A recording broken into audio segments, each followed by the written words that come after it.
السلام علیکم ورحمۃ اللہ وبرکاتہ ڈیئر اسٹوڈنٹ، امید ہے آپ سب خیریت سے ہوں گے اور دل جمی اور محنت سے پڑھائی کر رہے ہوں گے۔ تو بیٹا آج ہم سائنس سٹارٹ کر رہے ہیں، کلاس پنجم کی سائنس اردو میڈیم سٹارٹ کر رہے ہیں۔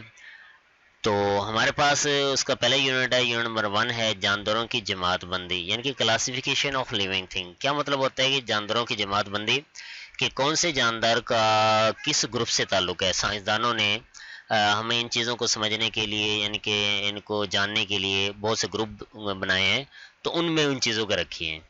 تو سب سے پہلے بیٹا کیا ہے، اس یونٹ میں ہم سیکھیں گے کہ ٹھیک ہے کیا چیز، جانداروں کی جماعت بندی کے بارے میں سیکھیں گے۔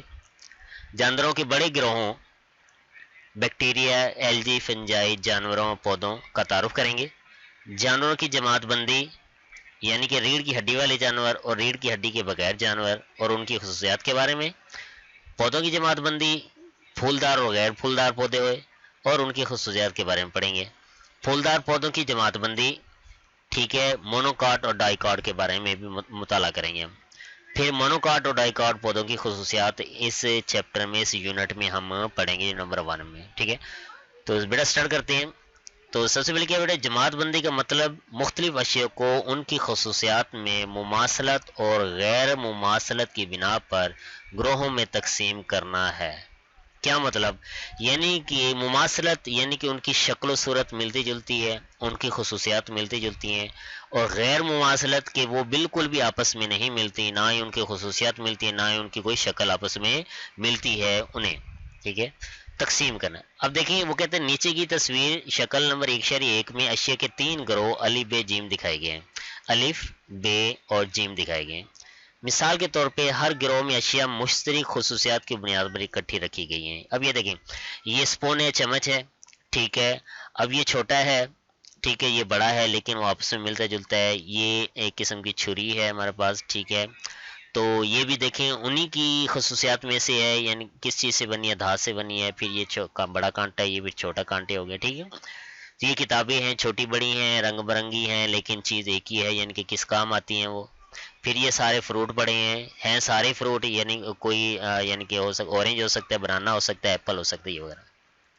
گروہ الف کی تمام اشیاء دھاتوں کی بنی ہوئی ہیں، یعنی کہ یہ تمام اشیاء چیز دھاتوں کی بنی ہیں۔ دھاتوں سے مراد کسی نہ کسی میٹیریل سے بنی ہوئی ہیں، لوہے کی ہیں، اسٹیل کی ہیں، تانبے کی ہیں، پیتل کی ہیں، ٹھیک ہے۔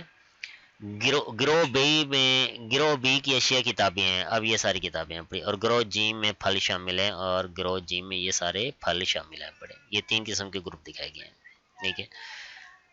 اس یونٹ میں ہم جانداروں کے مختلف گروہوں کا مطالعہ اور ان کی خصوصیات کا موازنہ کریں گے، یعنی کہ اس یونٹ میں مختلف جاندار ہیں، ان کی خصوصیات کا مطالعہ کریں گے ہم، ٹھیک ہے۔ تو پہلے پوائنٹ ہے ہمارے پاس 1.1 جانداروں کی جماعت بندی۔ جانداروں کی جماعت بندی یعنی کہ کلاسیفیکیشن آف لیونگ تھنگ۔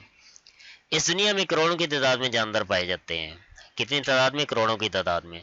سائنسدانوں نے انہیں مختلف گروہوں میں تقسیم کر دیا ہے، ٹھیک ہے۔ کروڑوں جاندار ہیں، پھر ان کو مختلف گروہوں میں تقسیم کیا۔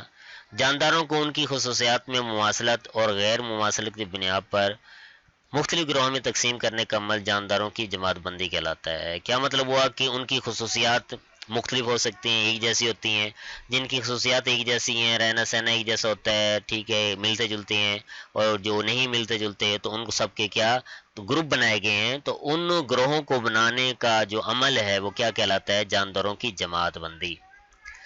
جانداروں کی جماعت بندی ان کا مطالعہ آسان بنانے کے لیے بہت اہم ہے۔ اب جانداروں کی جماعت بندی کیوں کی جاتی ہے؟ ان کا مطالعہ آسان بنانے کے لیے۔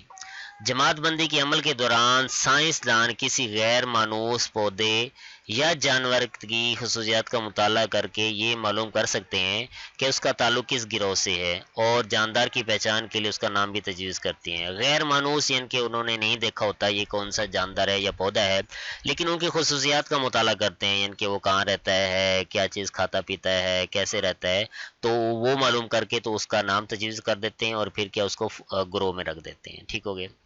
پھر تھوڑی معلومات دے رہے ہیں، آپ کو معلوم ہونا چاہیے۔ تمام جانداروں کے اجسام انتہائی چھوٹی اکائیوں پر مشتمل ہوتے ہیں جو خلیے یعنی کہ سیل کہلاتے ہیں۔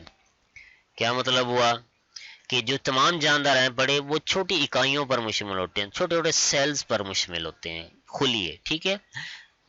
ایسے جاندار جن کا جسم ایک خلیے پر مشتمل ہوتا ہے یک خلوی یعنی کہ یونی سیلولر جاندار کہلاتے ہیں. ٹھیک ہے.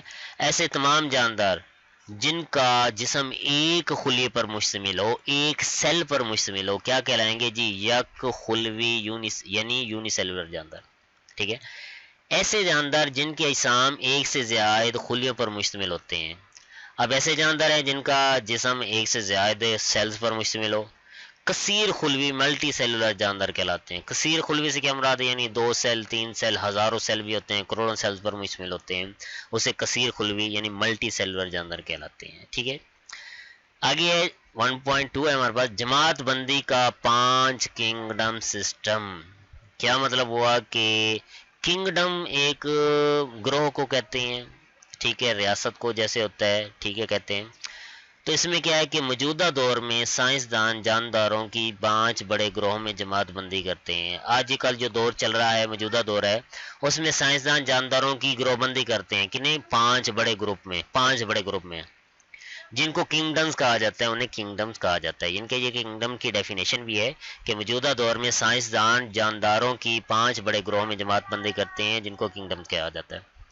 ان 5 کنگڈمز کے نام ٹھیک ہے مونیرا پروٹسٹا فنجائی اینیمیلیا اور پلانٹی ہیں. سمجھا گی یہ 5 گروہوں کے نام ہیں پڑے. ان کنگڈمز کی مثالیں درج ذیل ہیں. اب تھوڑی بہت مثالیں دے رہے ہیں وہ.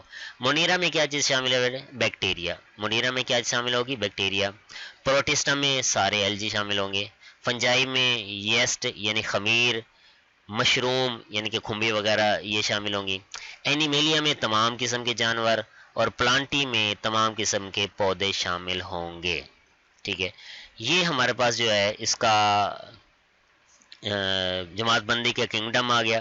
جماعت بندی کسے کہتے ہیں ٹھیک ہے اور جانوروں کی جماعت بندی کیوں ضروری ہے. ٹھیک ہے. تو انشاءاللہ آگے جو ہے ہمارے پاس گروپ ہیں پڑھے. ٹھیک ہے. تو گروپ کے بارے میں ہم جو ہے انشاءاللہ نیکسٹ لیکچر میں پڑھیں گے. ٹھیک ہو گیا کہ ان گروپ یعنی کہ منیرا میں کون کون سے جانور ہیں جاندار ہیں پڑے پروٹسٹا میں فنجائی میں اینیمل پلانٹی میں. تو بیٹا اس کو توجہ سے آپ نے یاد کرنا ہے. ٹھیک ہے. تو انشاءاللہ بیٹا نیکسٹ لیکچر کے ساتھ حاضر ہوں گے. اوکے بیٹا اللہ حافظ.